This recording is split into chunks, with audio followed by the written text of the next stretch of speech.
साल 1962 बाबा वैद्यनाथ धाम में एक दरवाजे का निर्माण होना था, जिसके लिए खुदाई का काम चल रहा था। तभी अचानक यहाँ काम कर रहे मजदूरों को वहाँ एक चमकदार मणि दिखाई दी। ये मणि ऐसी थी जिसे देखकर लोगों को अपनी आंखों पर यकीन नहीं हो रहा था। यहाँ के पुजारियों को जब ये मणि दिखाई गई तो उन्होंने हैरानी के साथ बताया कि ये कोई मामूली मणि नहीं है, बल्कि चंद्रकांत मणि है। जब चंद्रकांत मणि के बारे में कुछ और जांच पड़ताल की गई तो सबके होश उड़ गए, क्योंकि इसका इतिहास ही कुछ ऐसा निकला। दरअसल पुराणों में ये वर्णन मिलता है कि चंद्रकांत मणि महाबली रावण की है। तो आखिर क्या है चंद्रकांत मणि का रहस्य? आखिर कैसे ये बाबा वैद्यनाथ मंदिर पहुंच गई और आखिर क्यों सब लोग इसे देखकर इतना डरे हुए थे? आपको हम इस मणि से जुड़ा हुआ वो सच बताएंगे जो आपके होश उड़ा कर रख देगा। दोस्तों, भारत के प्रसिद्ध तीर्थ स्थलों में झारखंड के देवघर का बाबा वैद्यनाथ धाम हिंदुओं के लिए अत्यंत महत्वपूर्ण है। 12 ज्योतिर्लिंगों में से एक स्थापत्य कला की दृष्टि से बाबा वैद्यनाथ मंदिर देश के प्राचीनतम मंदिरों में से एक है। साथ ही ये अपने रहस्यों के लिए दुनिया भर में जाना जाता है। इसके ऊपर लगा पंचशूल आज भी दुनिया भर के वैज्ञानिकों के लिए एक सिरदर्द बना हुआ है। मंदिर की बनावट की बात करें तो ये बहुत ठोस पत्थरों से निर्मित है। मंदिर प्रांगण के बीच में बना भगवान शिव का विशाल और भव्य मंदिर काफी मनमोहक है। आपको जानकर हैरानी होगी कि ये मंदिर कब बना और इसे किसने बनवाया, इसका पता आज तक नहीं चला है। पर पौराणिक कहानियों में ये साफ साफ वर्णित है कि इसका निर्माण स्वयं भगवान विश्वकर्मा ने किया था। कहते हैं कि जब रावण यहाँ शिवलिंग को धरती पर रखकर चला गया था, उसके बाद भगवान विष्णु स्वयं शिवलिंग के दर्शन के लिए आए थे। कहा जाता है कि जब साल 1962 में सरकार की ओर से इस मंदिर में एक और दरवाजा बनाने के लिए खुदाई का काम चल रहा था, उसी वक्त खुदाई कर रहे मजदूरों को एक चमकती हुई दिव्य मणि दिखाई दी थी।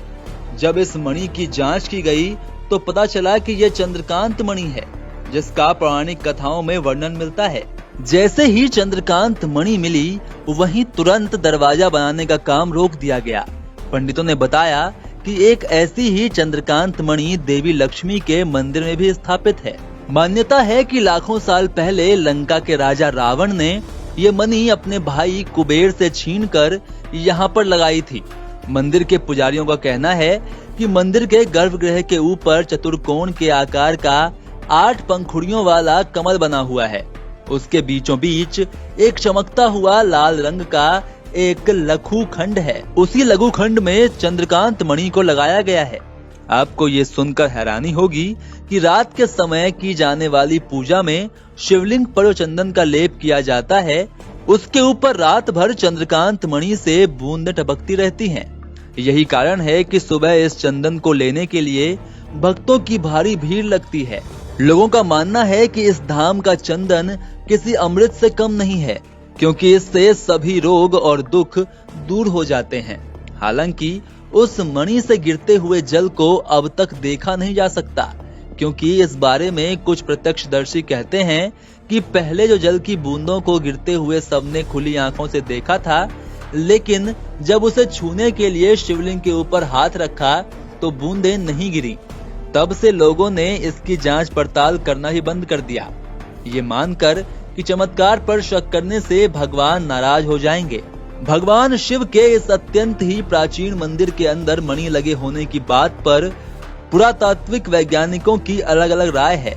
उनका कहना है कि बाबा वैद्यनाथ मंदिर के 74 फीट ऊंचे गुंबद को संतुलित बनाए रखने के उद्देश्य से ही अमूल्य रत्नों से जड़ित किसी यंत्र को वैद्यनाथ मंदिर के भीतरी प्रकोष्ठ यानी गर्भगृह में स्थापित किया गया होगा, जिसे लोगों ने पुराणों में वर्णित चंद्रकांत मणि मान लिया है। साथ ही इस मंदिर से एक और अजीब चमत्कार जुड़ा हुआ है। यहाँ हर एक मंदिर पर कभी न कभी प्राकृतिक आपदाओं के चलते मंदिर को कुछ न कुछ हानि अवश्य ही पहुँचती है। वहीं वैद्यनाथ मंदिर में आज तक कोई भी प्राकृतिक आपदा नहीं आई।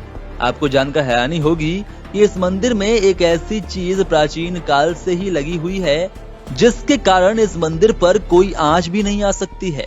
वहीं मंदिर के शीर्ष पर लगे पंचशूल को लेकर माना जाता है कि इसी पंचशूल के कारण मंदिर पर आज तक किसी प्राकृतिक आपदा का असर नहीं हुआ और जब तक पंचशूल है तब तक नहीं होगा।